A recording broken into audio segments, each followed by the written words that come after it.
Thank you, Martin. And good morning, good afternoon, and good evening to everyone. Distinguished expert panelists, participants, colleagues, ladies and gentlemen, it's really a great pleasure and a great honor to be here welcoming you to this two-day virtual seminar, Small Low-Cost Fish from Bait to Plate. And though we can't meet in person because of the COVID-19 pandemic, we are really so pleased to have the opportunity to have this virtual gathering because of its timeliness. As you may know, we are in the midway point of the UN Decade of Action for Nutrition, which started back in 2016. But we're also starting the Decade of Ocean Sciences this year, 2021. And we are preparing to celebrate the International Year of Artisanal Fisheries and Aquaculture next year, 2022. In addition to all of these events, the 34th session of the FAO Committee on Fisheries, or the COFI, concluded just over a week ago, with member countries highlighting the need to emphasize and re-emphasize the role of fish and aquatic foods in the updated vision and strategy for FAO's work in nutrition. They also re-emphasize the importance of fish and aquaculture products to food and nutrition security and the need for food security and nutrition to be strengthened across fisheries policy. So we have a lot of momentum in this topic area of small fish and fish products for nutrition. Now, during the last 11 months, the COVID-19 pandemic has exacerbated food insecurity, undernourishment, and the risk of malnutrition across the globe. We've seen responses to the pandemic leading to disruption in food supply chains and reducing the availability and accessibility of certain foods in certain markets.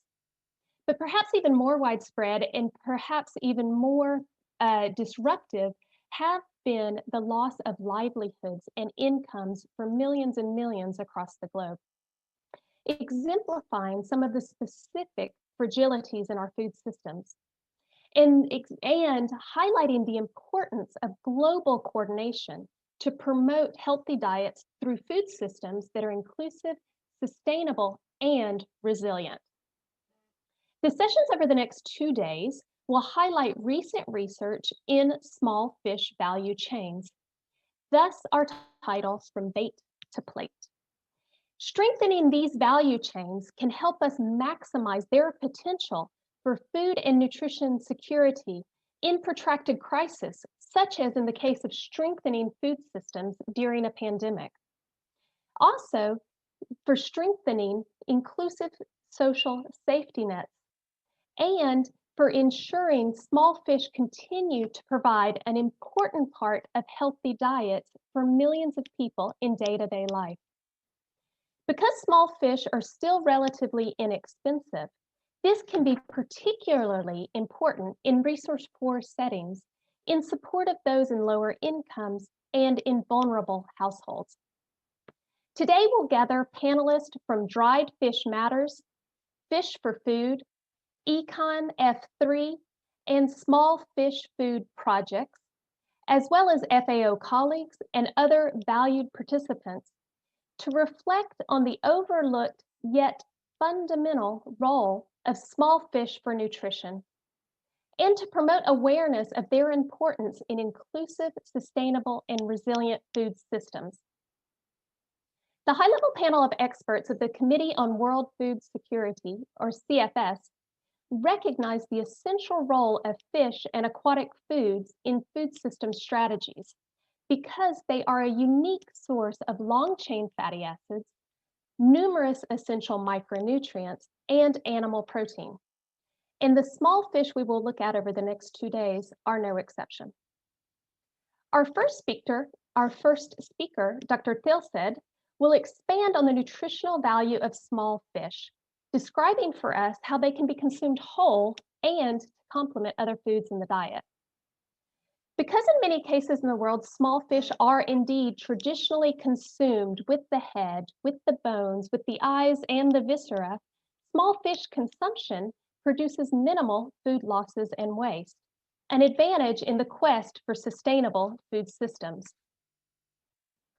And while we know there is a direct nutritional contribution of small fish to fulfill nutrient needs, we also know that we can further strengthen our knowledge on food composition for different kinds of fish, prepared, cooked, and consumed in different ways around the world.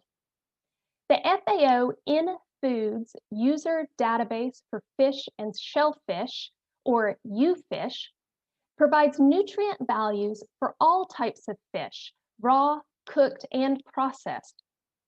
We continue to work in expanding food composition data and food consumption data to better estimate the exact contribution that fish makes to the nutrient intakes of individuals and populations around the world.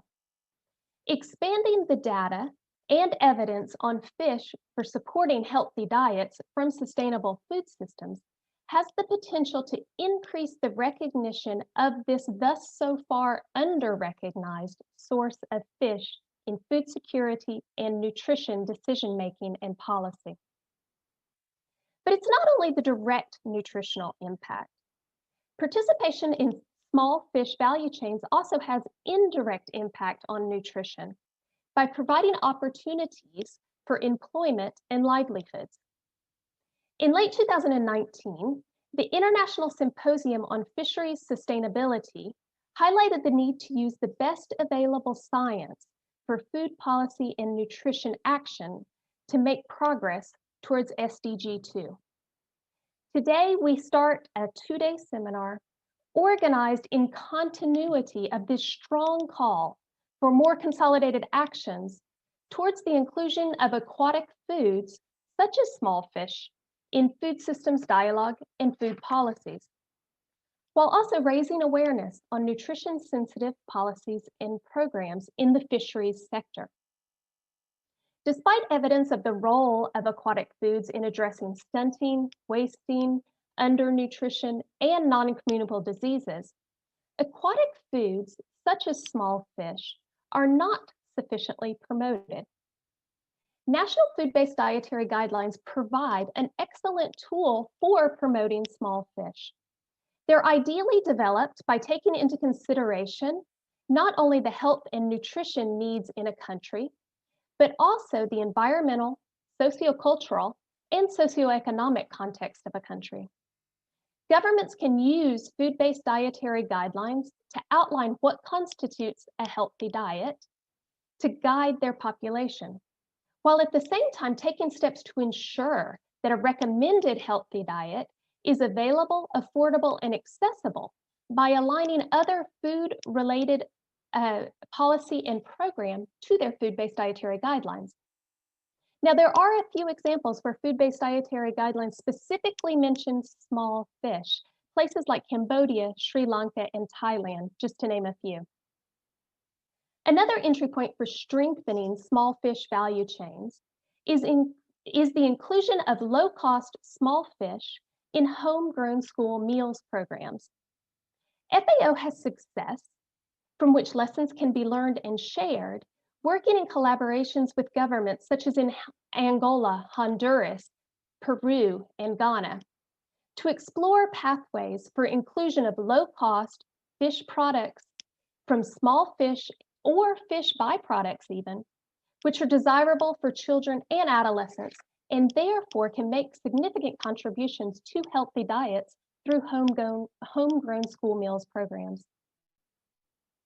Furthermore, there are entry points for policies to enable social innovation and disruptive technologies for improved utilization, stability, and equity of aquatic food supply.